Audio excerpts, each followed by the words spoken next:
Dilima, totoo bang may arthritis ka na?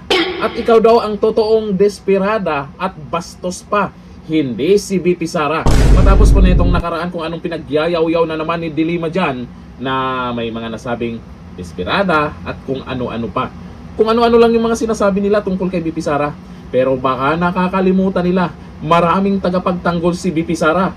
Lalo na itong si Eloy Bugris, binuking siya kung ano yung ginagawa di umano nila ni Junel.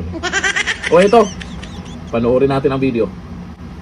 Sabi ang actress mo Dilima, kahit ginaluglog pala sa mga ginaluglog ni Junel, hindi kita magbasa. Patuluan man nga patuluan bilat sing Eloy sang lana kag Carmen. Orasyonan man na bilat sing Eloy ni Junel sa berguguwar ring Aroy. ganggang. Mabasa.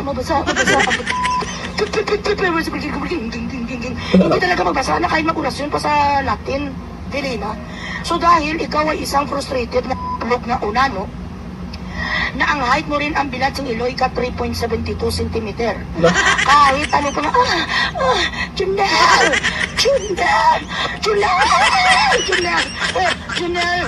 aragay, ginapulikat ko, Junel, aragay, sandali lang, Junel, arthritis ko, Ayun, may arthritis pala. Napulikat ko, hiluta ko, anay, Junel, ayan dyan sa buko-buko, aragay.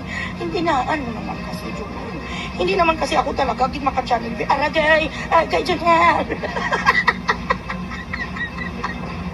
Pinupulitan ka ganin bilang ng Eloy, mukha bang ginapagod ka?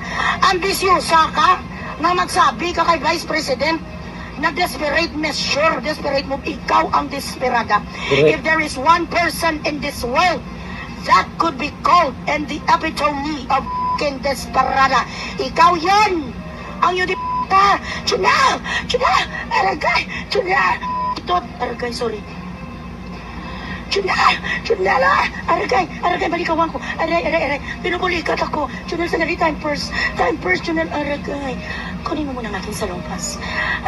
Yaya Lurieng. Ay, ka muna dito. Ang salonpas ko. Ilagay dito sa gilid ko, aragay. Mamaya na time first. Aragay daw, aragay. Huwag mo kaming inaano, Dilima. Kung merong isang tao na bastos at walang respeto sa kanyang sarili, ikaw yun. Kung may tao na desperada sa ang bilat ng Eloy mo, ikaw yun. Desperada ka kumain, bilat ng Eloy ka sa kadami-dami na pwede mo naman bilhin ang iyo di po doon nagkapila sa Ermita, Kagruwas, Boulevard. Ang putang kay Junel. Tapos hindi pa loyalty is the best policy. Sa'yo ginkanta ka pa. Kumanta po mga Junel. Ano naman ang tawag sa'yo? Ni Secretary Dilima. Wala lang po, Junel. Hindi, yung alam mo na, tinatawag ka kapag may gusto sa'yo. Kapag naglalabang-labang kayo. Hambal man sang alipungoy. Junel!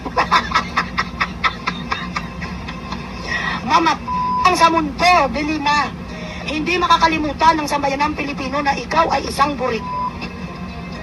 Mama, ka lang sa kalibutan, bilat sing Eloy mo, nakatatak na yan dito sa noo mo.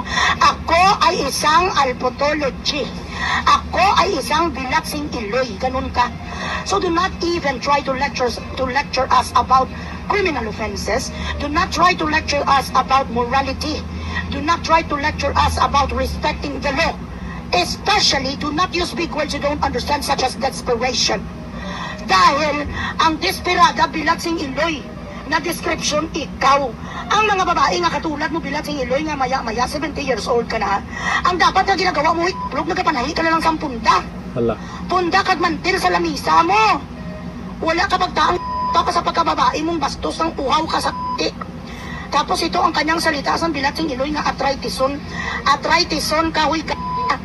Arthritison ka na tapos maya-maya ginapulikat pa ang paa mo.